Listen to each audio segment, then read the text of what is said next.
Este es el episodio 27 de la segunda temporada de Cositas de Niños.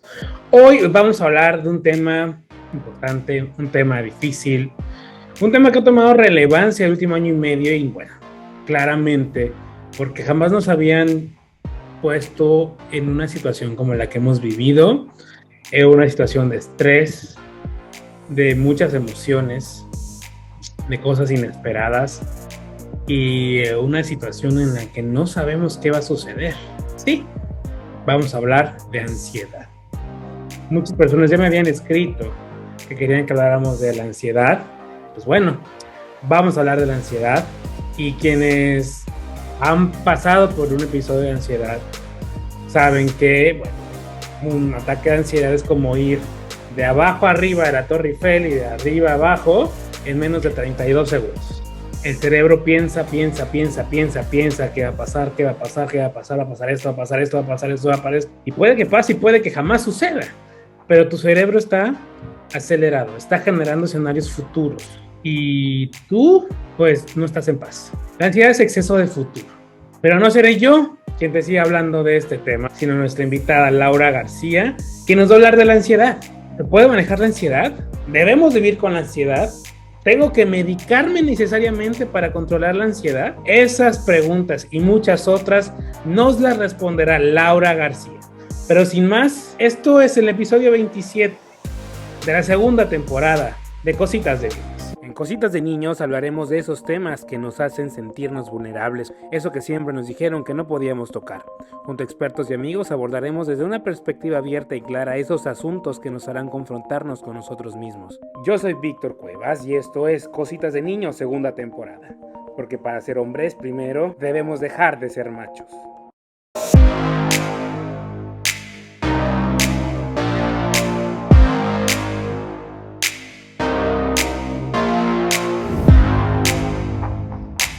Hola, ¿cómo están? Bienvenidos a un episodio más de Cositas de Niños en esta segunda temporada. Y hoy es, bueno, una noche muy especial porque vamos a hablar de un tema muy importante que ha tomado una relevancia brutal en esta temporada de pandemia. Creo que pues a muchos les ha pegado de más. Hay quienes sí han podido controlar su mente, pero hay quienes no. Y eso es válido, es totalmente válido. No podemos juzgar. Vamos a hablar esta noche sobre ansiedad y depresión. Sí, ya sé que muchos se identifican con eso. Y pues bueno, sin más preámbulo, quiero presentarles a nuestra invitada de oro, Laura García. ¿Cómo estás, Lau? Hey, Vic, súper bien. Muchas gracias por invitarme, por estar abriendo un espacio para estos temas que son súper importantes. Y pues listísima para que me pregunten. No, pues muchísimas gracias por tu tiempo, de verdad. Y Fer Galicia. ¡Hola! Que se acaba de cortar el dedo, por cierto. Sí, no le vamos a poner en cámara. No, vamos a poner en cámara. Muchas gracias, Fer, por entrar a romper con el monopolio de Víctor Cuevas aquí. Gracias a ti por invitarme y me encanta este proyecto desde que empezaste, desde que lo discutimos, se me hizo algo muy interesante y también personalmente para mí significa mucho porque siento que hago algo de legacy, de lo que en algún momento hacía mi papá. Y esto me llena mucho ayudar, me llena mucho hacer contenido, me llena mucho interactuar y discutir a este nivel. Me encanta. Me da muchísimo gusto estar aquí. Muchísimas gracias por invitarme y pues bienvenidos todos. Me encanta esto. Muchas gracias a las dos por su tiempo, la verdad lo valoro demasiado y les agradezco por donar su tiempo, que podían estar haciendo otras cosas, como estar echando unos drinks. Que se las pueden echar de todas formas, pues aquí no estamos juzgando. Muy bien. Ya está aquí el drink.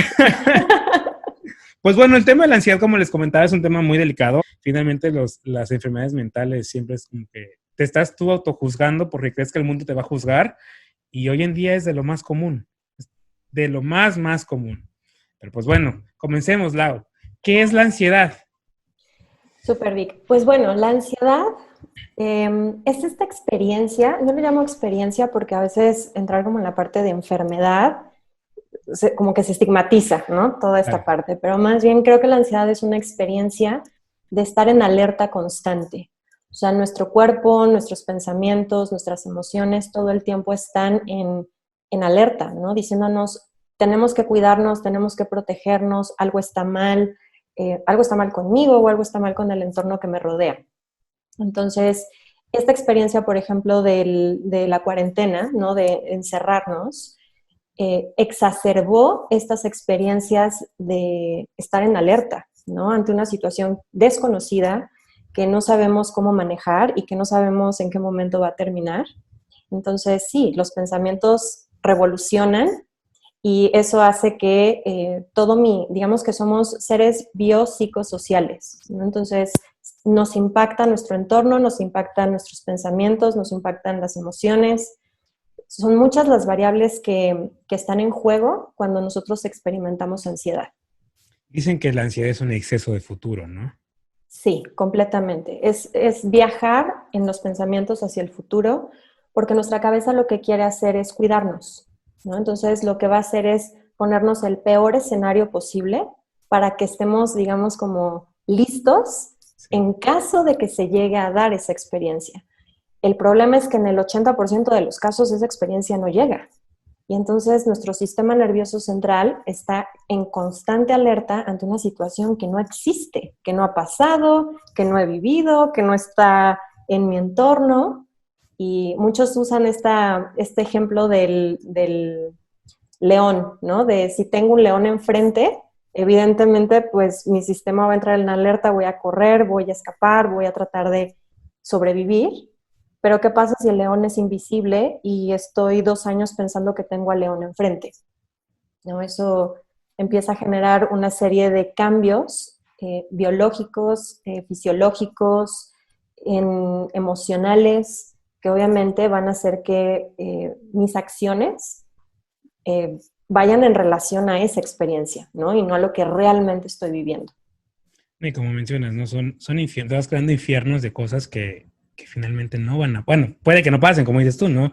Pasas tu vida sufriendo de manera personal, siempre es como, siempre estoy pensando en esto, y nunca pasa. Es como neta, o sea, te la pasaste todo este tiempo gastando tu tiempo en pensar en el futuro y no disfrutaste el presente, Fer. O en algunos casos, bueno, en nombre personal, en mi caso, estás pensando y lo estás pensando de una manera irracional, no lo estás procesando, no lo estás viendo como debe de ser, ¿no? Y la parte racional de tu cerebro, bueno, existen estas circunstancias, es probable que esto pase, etcétera. Y en el momento en el que te pasa, te genera otro tipo de traumas, otro tipo de cosas que no esperabas, porque exactamente es un exceso de futuro que solamente estás ocupado mentalmente pensando, y va a pasar esto, puede pasar otro, pero no estás ocupado pensando o solucionando qué va a pasar una vez que pase, ¿no? Solo estás Claro. ahí. Claro, Fer, y que ahorita que lo dices es muy interesante porque es futurizar, pero desde el pasado. Yo no puedo construir una imagen de lo que va a suceder si no lo he vivido previamente o si no he tenido la experiencia visual de ver a alguien vivir esa experiencia. Entonces, lo que es interesante es que o sea, no construimos a futuro, construimos desde el pasado. Y ese pasado hace que pensemos que las experiencias van a ser las mismas que vivimos atrás. Entonces, ni siquiera le damos espacio a lo nuevo, ni siquiera pensamos que si me subo a la bicicleta y me caigo, la experiencia de volverme a subir no va a ser la misma, ¿no? Y hasta aunque me caiga, la caída no va a ser igual. Claro. Pero nuestro cerebro lo que hace es decir, no, como ya te caíste, seguramente la próxima vez que uses la bicicleta te vas a volver a dar en todita la mamá, ¿no? De la misma forma en la que pasó atrás. Y repites el patrón sin necesariamente, bueno, en mi caso personalmente tuve una experiencia que me generaba mucha ansiedad pensarla que sucediera y era como el peor escenario posible y en mi caso sucedió. Y esto me generó otro tipo de cosas, estrés postraumático, etcétera. Y una vez que empiezas a trabajar en eso, es donde te das cuenta que lo has pensado y lo estás rumiando tantas veces, pero realmente nunca tienes un plan de sabes que puede pasar, bueno, si me preocupa que puede pasar, ¿qué voy a hacer para superarlo? No lo haces, solo lo estás, va a pasar y no voy a poder hacer nada y no voy a poder hacer nada y estás atorado, ¿no? En ese espacio sin poderte mover de ahí y Claro. pasa por alguna razón y te congelas. No hay, no hay movimiento, ya no sabes qué hacer, se te va el habla, se te va el aire. ¿Y ahora qué hago? Tanto que me preparé. Y no es cierto, uno no se prepara para eso, solo lo está Solo rumiando. lo piensas y lo piensas, sí, sin llegar a ningún lugar.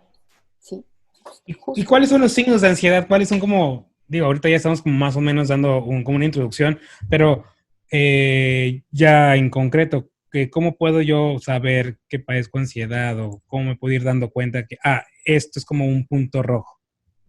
Bueno, lo que es interesante de la ansiedad es que es una experiencia progresiva. ¿Qué quiere decir progresiva? Que empiezan a haber síntomas y yo no atiendo a esos síntomas a tiempo, dejo que pase el momento y esos síntomas a largo plazo empiezan a ser más evidentes. Ahora, ¿por qué sucede? Las causas más frecuentes son por tensión o acumulación o presión. ¿Qué quiere decir esto? Físicamente hablando, puede que yo esté eh, entrando en actividades o en acciones que hagan que no cubra mis necesidades básicas, ¿no? De entrada, no duermo bien, no como a mis horas, no tengo movimiento físico.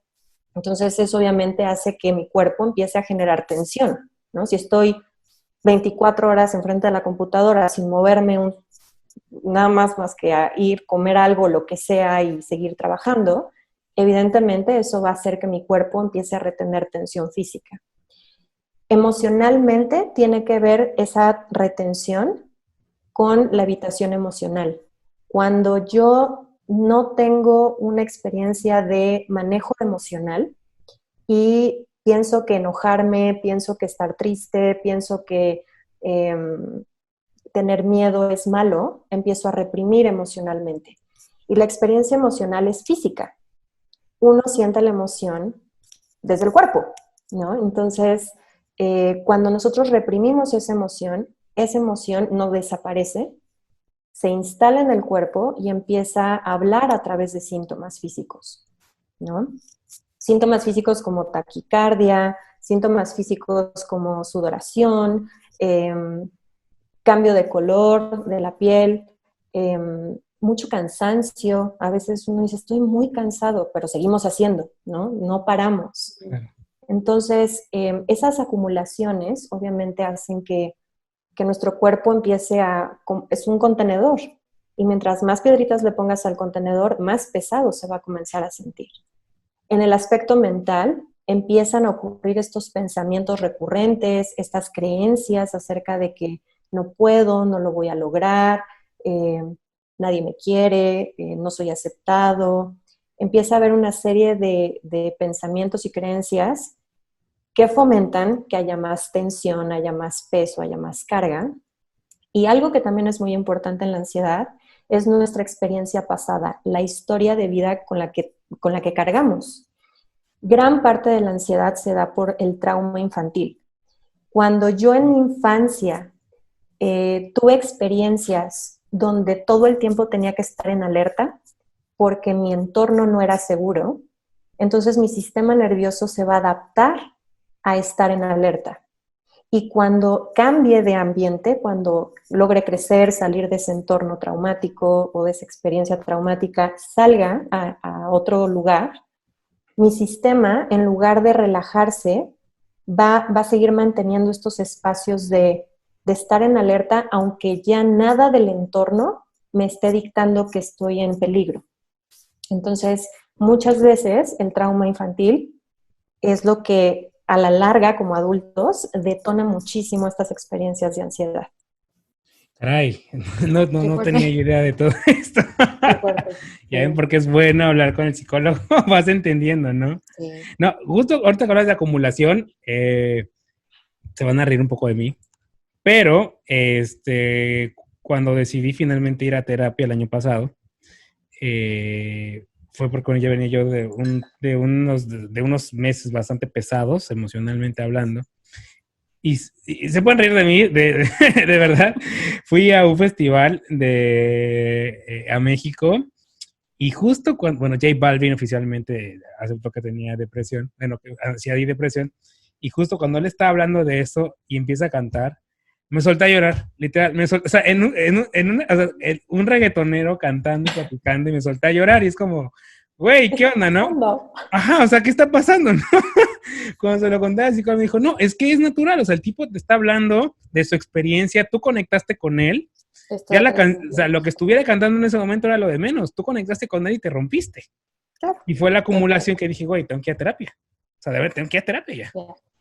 Sí, sí, de hecho esas explosiones de llanto, ¿no? Muchas veces nos dicen, o no, son como estas alertas de esto ya no es normal, ¿no? O sea, ya he estado aguantando ciertas cosas a lo largo de mi vida que ya no son sostenibles y que pueden salir en el lugar menos pensado, ¿no? En el momento menos indicado, bajo las situaciones que uno dice, ¿qué es esto? ¿Qué me está pasando? ¿No? Entonces, sí, esas son alertas muy importantes para decir, creo que ya la acumulación de esta bolsita que fui llenando, ¿no? Porque aparte, no solamente lo llenamos en una sola área de nuestra vida, ¿no? Puede ser el trabajo, junta con temas familiares, junta con temas de pareja, hijos, bueno, un sinfín de situaciones sociales dentro de las cuales estamos metidos.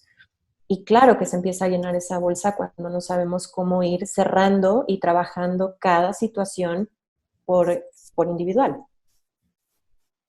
Sí, es bastante complicado, la verdad. Digo, llorar en un concierto de reggaetón no es normal. Sí, no. No es normal.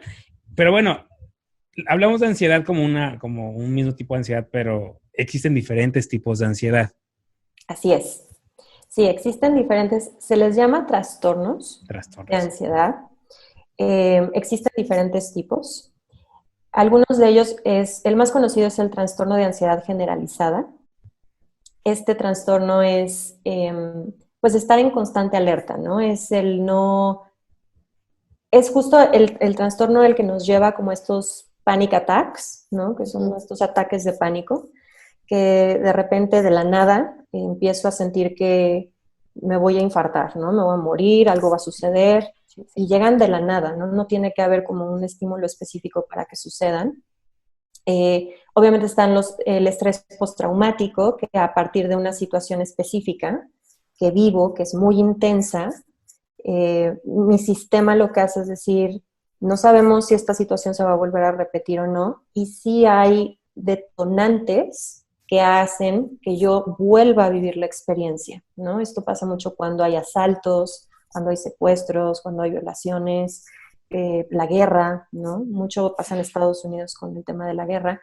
Entonces, esta experiencia de estrés postraumático también sucede por esas experiencias tan intensas que nuestro sistema es como, no quiere volver a vivir, ¿no? Sí, claro. Las fobias son fobias específicas, ¿no? Que ya es hablar de un aspecto específico de las arañas, el agua, ir afuera, ¿no? La agorafobia, ¿no? De estar afuera en lugares abiertos con gente.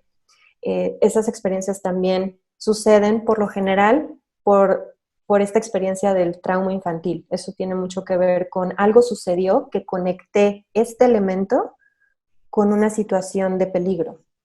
Entonces, a veces pareciera que no tiene lógica, ¿no? O dices, ¿cómo te puede dar miedo, no sé, los espacios abiertos o los espacios cerrados? Pero algo en la historia de la persona conectó estos dos elementos para que fueran el foco que detona la ansiedad, ¿no? ¿Qué más? Fobia social, ¿no? Y trastorno obsesivo compulsivo. Entonces, el trastorno obsesivo compulsivo es repetir constantemente una acción para sentirme seguro. Esto de cerrar varias veces la puerta de la casa, ¿no? Caminar y no tocar las líneas de la calle, lavarme las manos varias veces porque siento que hay gérmenes o todo está relacionado con el peligro. La ansiedad siempre va a estar relacionada con que siento que puede haber algo que puede dañarme, que puede afectarme, que puede sacarme de mi equilibrio y entonces necesito protegerme de alguna manera. Claro. ¿No? Y, y tienes, o sea, ¿hay alguna manera consciente de irla controlando, como de estar, o sea, como de ir, porque por ejemplo, a veces en que te da el ataque y estás, pero ¿tú cómo sugieres que se controle? O cómo, y aparte de la terapia claramente está, pero así como que, ¿qué tips podrías como compartirnos como para poder controlar algún tipo de, o sea, y cuando te pasa así de manera inmediata, de momento, Sí, es como, ¡pum!, ¿qué haces? sobre todo los panic attacks, ¿no? Llegas a un punto donde te está dando el ataque y ya no sabes exactamente qué está pasando y entras más en pánico porque quieres controlar la emoción, quieres controlar el ataque, eh, pues es como muy convoluted. Sí, de hecho, eh, es interesante porque hasta las sensaciones físicas se vuelven una alerta. O sea, nos dan miedo nuestras sensaciones físicas Sí. en una situación de ansiedad, ¿no? O sea, no quiero sentir mi cuerpo porque las sensaciones que estoy sintiendo son muy desagradables. Siento que me voy a morir, ¿no? Tengo taquicardia, siento que el corazón se me sale, eso no se siente bonito, ¿no? Estoy sudando todo el tiempo, eh, lloro, entro como a no poder respirar, entonces, Sí. obviamente todas esas experiencias físicas lo que en automático estamos buscando hacer es entrar en resistencia con ellas, es no quiero sentir esto. Entonces, lo primero que se busca hacer es que dejes de resistirte a la experiencia. Cuando tú estás intentando quitarla y estás intentando salir de ahí, la experiencia empieza como a quedarse más instalada. Se instala mucho más porque lo que sucede es que empezamos a secretar adrenalina. Esta adrenalina es la que hace como este fight or flight, que es esta Ujú. experiencia de o corro o me paralizo. Y cuando tratamos de resistir a esta experiencia fisiológica, lo único que estamos haciendo es aumentar la adrenalina. Entonces, lo que estamos buscando hacer al decir, estoy aceptando que estoy aquí, ayuda a bajar estos niveles de adrenalina para después poder entrar a utilizar ciertas herramientas. Ahora, lo que yo trabajo mucho es que las herramientas tienen que empezar a aplicarse cuando no hay ansiedad. ¿Por Mm. qué? Porque las personas cuando están en el ataque de pánico, si no tienen de dónde agarrarse, si no tienen la herramienta que puedan utilizar para bajar esos niveles de ansiedad, es muy difícil que les pidas que respiren cuando nunca han respirado, Sí. ¿no? Esta parte de respira, ¿no? Y es como si yo no he estado en un programa de entrenamiento para aprender cuáles son las respiraciones que me ayudan, cómo puedo conectar conmigo, cómo puedo tener esa base, difícilmente lo voy a hacer cuando estoy al tope de la emoción. Claro. Entonces, siempre recomiendo mucho que cuando ya hay un diagnóstico de ansiedad, se dé un entrenamiento que aunque el día de hoy no te sientas ansiosa o ansioso, sí te permitas entrar en este canal de hacerlo un hábito, ¿no? Hay una técnica que a mí me encanta que se llama mindfulness, que es atención plena y es trabajar de manera presente el conectar con tus sentidos, con tu respiración, saber que esos son como tus raíces con las cuales puedes regresar al momento presente. Entonces, son diferentes ejercicios con los cuales tú puedes regresar eh, a la experiencia de tu cuerpo, pero desde un lugar en el que sabes que no estás en alerta, ¿no? Que no está pasando lo que piensas que está pasando. Y que también trabaja mucho el tema de los pensamientos, ¿no? Que trabaja el tema de cuestionar esto que estoy pensando, ¿quién me dice que es real? ¿No? Es como empezar a cuestionar los pensamientos y no clavarme con que esto es, ¿no? Porque a veces pensar que el pensamiento es real es en donde nos instalamos y es un poco lo que decías hace rato, ¿no? Como nos instalamos y ya no salimos de ahí, no salimos de Sí. ahí, porque no me lo cuestiono, no pregunto, no trato de indagar más allá de lo que mi cabeza me está diciendo. Esto rompe completamente con mi temor de que la ansiedad únicamente se trata con medicamentos. Tú estás diciendo, no, o sea, hay otras técnicas.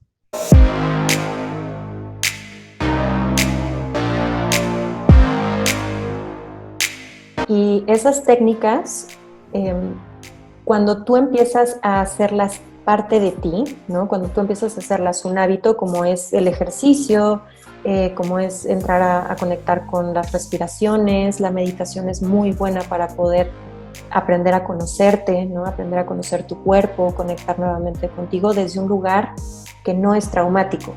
Pero si yo digo, no, el día de hoy no estamos viviendo eso, no está pasando eso, estoy ahorita hablando en un cuarto cerrado, no hay nada que me esté generando conflicto, entonces regreso una vez más al presente y eso me ayuda a conectar con lo que sí es real.